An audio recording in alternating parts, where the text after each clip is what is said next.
Olá, meus queridos. Então, hoje, na nossa penúltima aula, desse nosso super intensivo, vamos ver um pouquinho das potências mundiais, né? Então, seguindo, né, o nosso estudo sobre geografia global, né, mas voltada para o mundo todo. Isso.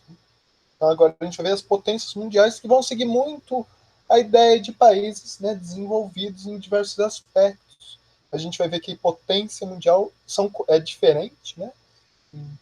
Mas tem algumas semelhanças, mas vamos ver bonitinho, sem crise. Bem, primeiro, o que seriam então as potências mundiais, ou superpotências, como também podemos chamar?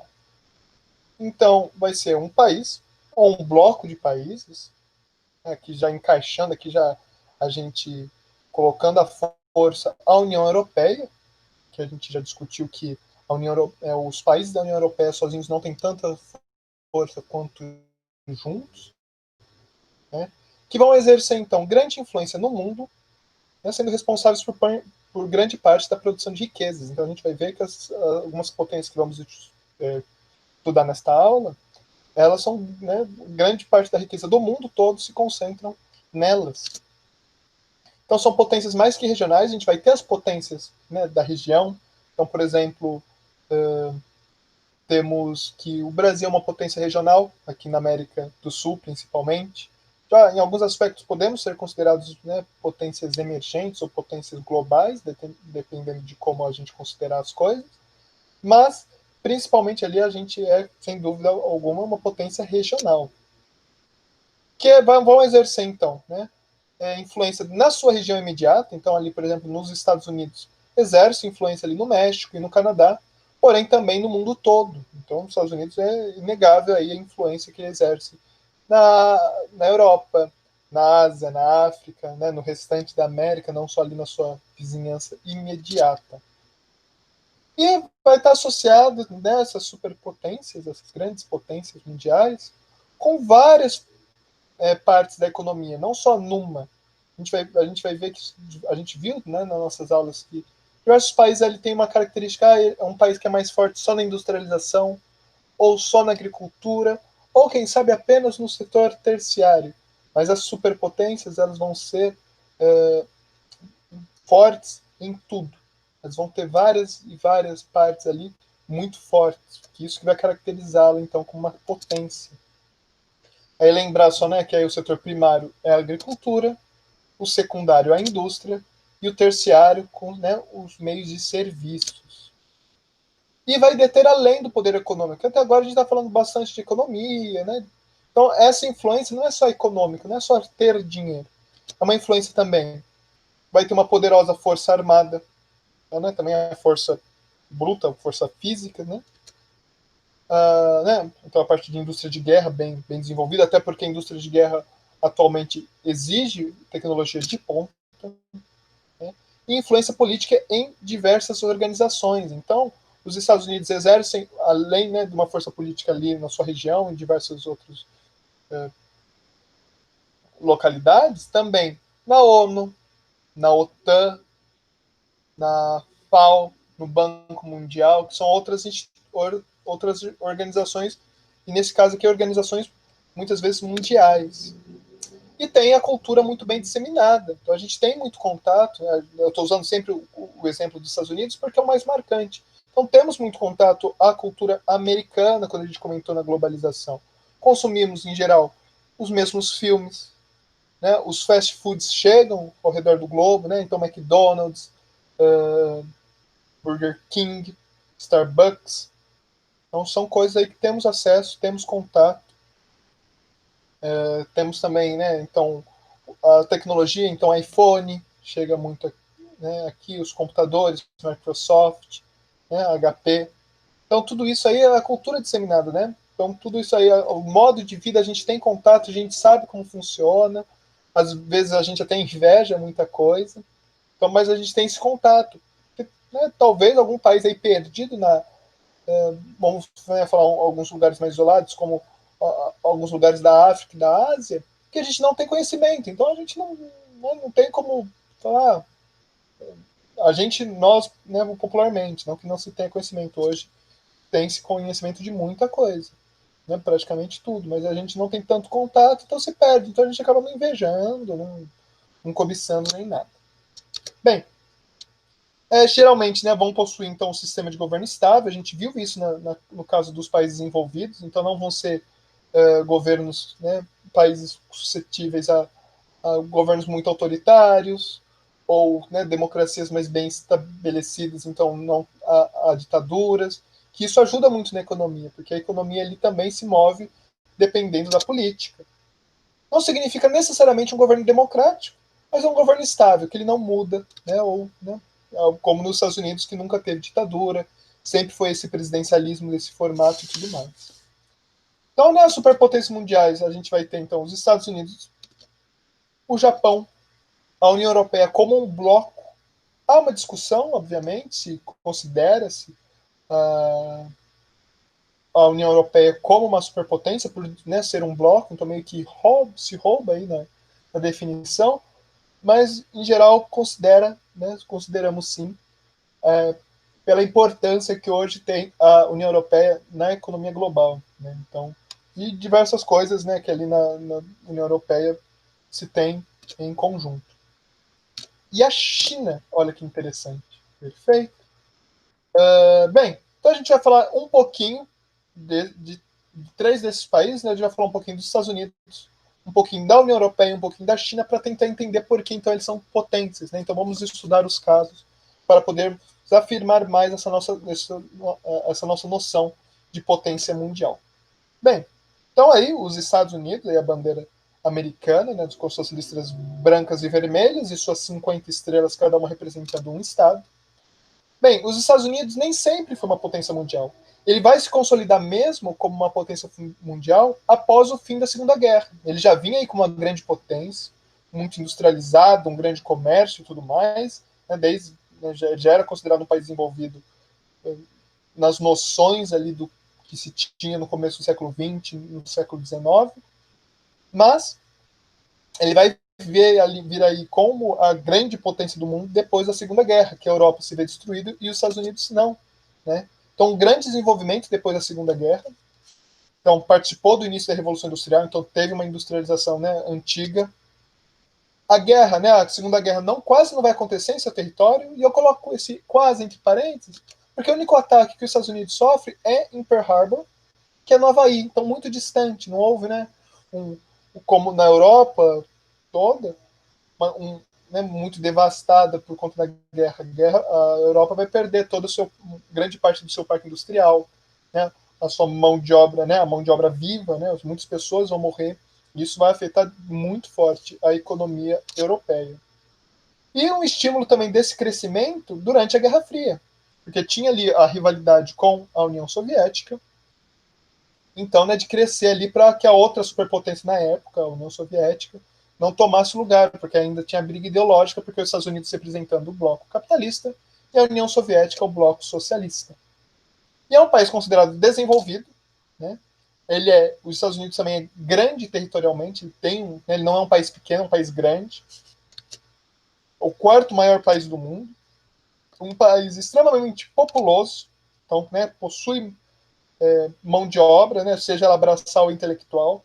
Ah, mas o que tem a ver território grande e populoso? Bem, território grande ali tem muita coisa para explorar, muito local para construir, e ser populoso é muita gente para trabalhar, muita gente para contribuir nisso tudo. Então isso ajuda muito a se construir essa potência. Né? E aí também né, por ser populoso, e no sistema capitalista isso é ainda melhor, tem um mercado consumidor interno muito bom. Obviamente que os Estados Unidos não vivem só de mercado interno, mas quando você já tem um mercado interno muito bom, né, isso ajuda bastante. E vai contemplar, então, todas as áreas econômicas. Né? Então, todas aquelas três que a gente viu. Então, vamos ver rapidinho um pouquinho delas. Né? Então, é uma potência política. Né? Então, tem um governo estável, né? É considerado ali um sistema de governo muito forte, deu muito certo. Então, nunca houve ditaduras. Né? Grande influência nas Nações Unidas, a ONU, que seria o órgão máximo mundial. Né? Então, participação e liderança nos principais conselhos, então, né, como o Conselho de Paz e tudo mais. Uma grande potência bélica, que isso vem também, né, depois ali com a Guerra Fria, de se ter um grande armamento ali para não ser atacado nem mais, né? Então tem uma força armada muito poderosa, presença muito grande de um arsenal atômico. Então, né, bombas atômicas, mísseis atômicos, né, tudo mais, muito domínio dessa tecnologia. E aí é um grande poder bélico, tanto de defesa, para não ser invadido, como de invasão. Os Estados Unidos, né, nos últimos anos, tem aí um histórico muito grande de invasão, como no Iraque, né, no Kuwait, né, Oriente Médio em geral ali principalmente, mas tem ali algumas coisas no Egito. Então, ele não só se defende, mas também ele ataca como uma forma de defesa preventiva. É uma potência cultural, né? Então exportador de conteúdo cultural para o mundo todo, então música, filme, livros, né? Assim, né, dos Estados Unidos chegam muito no mundo todo. Né? E aí o modo de vida americano, né? Esse conceito todo que a gente tem de vida, a minha vida quando eu tenho meu carro, a minha casa, né, bem estabelecidos, é muito, né, exportado aí desse modo de vida americano. E, obviamente, a força da língua inglesa do mundo. Né? Os Estados Unidos, isso ajuda muito, que já existia antes dos Estados Unidos ser uma potência, mas aí é culpa da Inglaterra, né, devido ao grande Império Britânico, né, grande de tamanho. Bem, na parte ali né, da parte econômica, no setor primário a gente vai ter os belts, os cinturões, né, que vão ser grandes regiões agrícolas que vão dar muito certo nos Estados Unidos. Então, né, centrado nas planícies, então ali no centro, que vão ser grandes cooperativas agrícolas. Então, altamente mecanizadas, voltada à exportação, monocultura e regional. Então, cada região vai ter ali, ou, né, cada região, cada cinturão vai ter ali o que ele produz, e é isso, basicamente. A industrialização é velha, principalmente ali ao leste, né? Então, uma industrialização velha. Hoje, com muita tecnologia, ela já não é mais aquela industrialização bruta, né? Centrado, então, nos grandes centros urbanos, né, dos Estados Unidos, então ali Nova York, né, Boston, então, né, Washington e tudo mais. E o Oeste, então, com uma industrialização mais nova, que conta com a tecnologia de ponta, que aí vai ser o Vale do Silício, que é onde se centram as grandes empresas, como Apple, HP, Microsoft. Vai ter as empresas maquiladoras, né, na fronteira entre o México e os Estados Unidos, que é onde eles conseguem, né, são empresas onde o material é mandado só para a montagem e possuem mão de obra muito barata, né, que apenas montam. Né, algo semelhante à nossa Zona Franca de Manaus. Então, olhem aqui os belts americanos, então aqui né, só para ilustrar mais ou menos como eles são. Bem, tem então o Vale do Silício, então uma região de concentração de indústrias e empresas de tecnologia de ponta, que é ali na região da Califórnia, bem ao oeste dos Estados Unidos, que vai ser a associação com o silício, que era hoje não é tão usado, mas era muito usado como matéria-prima de circuitos eletrônicos. E aí a gente tem, então, né, eu já citei alguns, mas além das que eu citei, temos o Google, Facebook, Netflix, Intel e a Tesla. Né? Então, a presença de grandes centros tecnológicos também, né, de estudo, como Pasadena, a Universidade de Berkeley, Stanford, né? Então, presença de grandes universidades e centros, né? E aí, já não no Vale do Silício, mas nos Estados Unidos como um todo. Lá temos o Harvard, o MIT, que é muito famoso também, né? Então, aí outras que a gente já citou, né?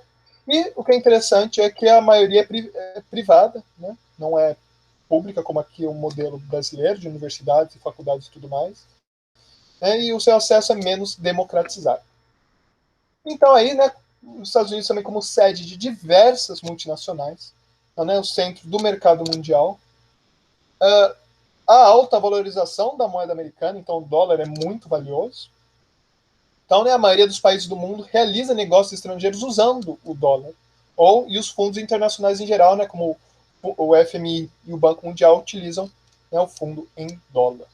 Bem, outra grande potência que temos, vamos ver rapidinho, é a China, que é o país mais populoso do mundo, então também aquela parte da a importância de ter uma grande população.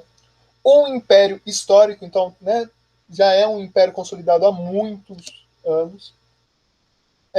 Durante o colonialismo e o imperialismo, ela vai ser muito desmantelada, por isso até que ela, depois, quando ela reconquista meio que suas forças, ela volta com tanta fúria, assim, né, tentando negar muito dos valores ocidentais e tudo mais. Então vai ter domínio inglês, português, alemão, japonês, russo. A China vai ser, né, muito explorada. Após a Segunda Guerra, ela vai entrar numa grande guerra civil, que vai ter a vitória dos socialistas liderados pela figura do Mao Tse-tung. Então a China é um país comunista, né? Que aí, tanto que o nome oficial da China é República Popular da China. Ela passou ali com o Mao Tse-tung por dois planos de avanço que deram muito errado, né? Que é o grande salto adiante, a Revolução Cultural. O grande salto adiante deu muito, acabou causando uma grande fome, e a Revolução Cultural uma grande perseguição intelectual.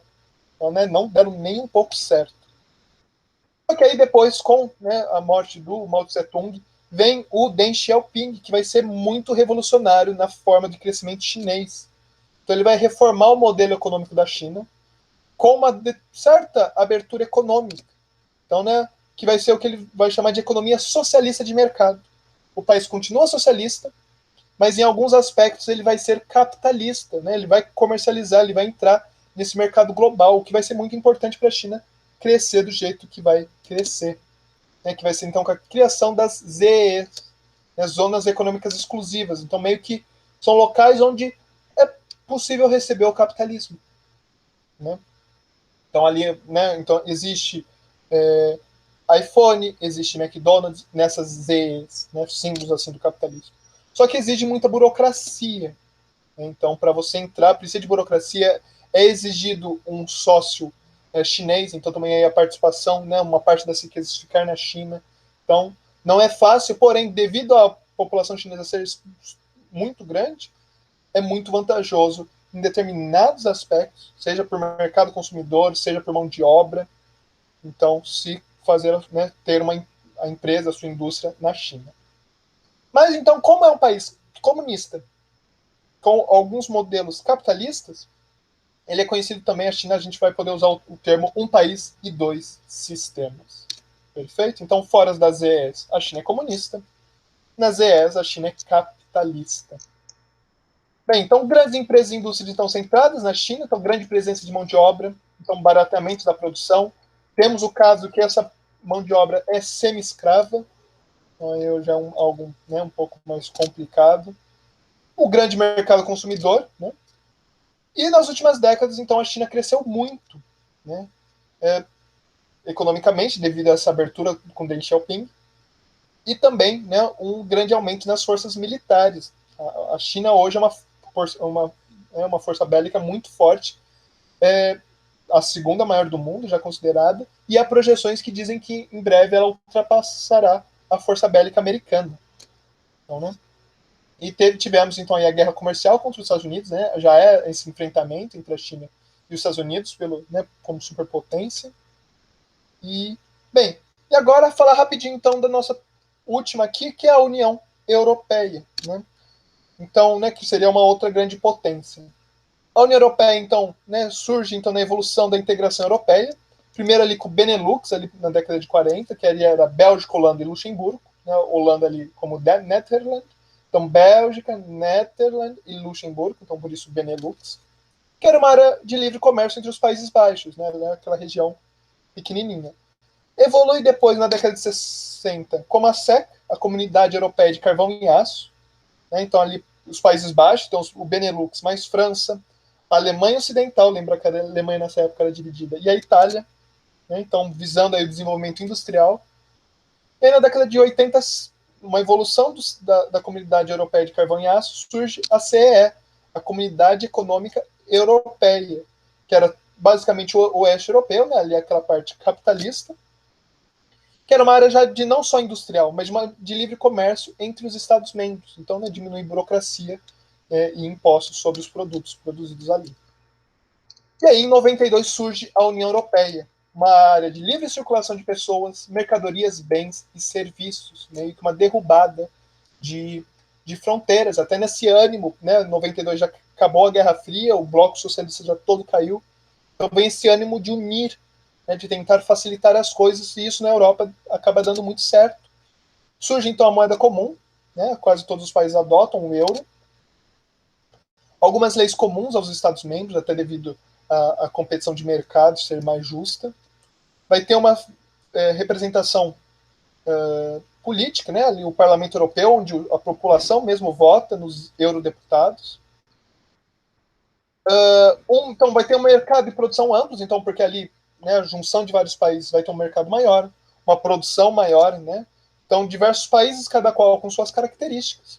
E a gente tem como os principais países, né? A França, a Alemanha, o Reino Unido, entre parênteses, né? Porque agora ele saiu da União Europeia, ainda está em processo, diversas coisas, mas saiu da União Europeia. E o euro é uma moeda muito valorizada, né? Ela é mais valorizada até do que o dólar. Ela é mais forte que o dólar em diversos aspectos. Então, né, a importância também de se ter uma moeda forte. E bem, então a gente viu aí algumas características aí, né, através dessa didática do exemplo, através de exemplos, o que seria uma potência mundial. Perfeito?